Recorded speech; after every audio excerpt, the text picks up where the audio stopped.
Детскиот културен центар Карпош и оваа година традиционално ја организира манифестацијата Цртање на асфалт, во која учествуваат најмалите, односно децата од сите градинки од Скопје и околината.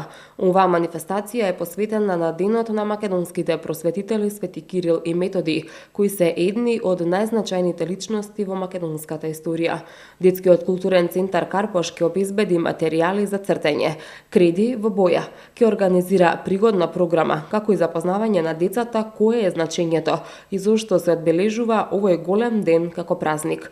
За учесниците ќе има символични награди и дипломи за градинките учеснички на манифестацијата. Децата од предучилишните установи, градинките ќе можат да ја изразат својата креативност со своите цртежи, кои ќе бидат по слободен избор. Манифестацијата ќе се одржи во градскиот парк кај споменикот на Гоце Делчев, утре со почеток во 10 часот и 30 минути.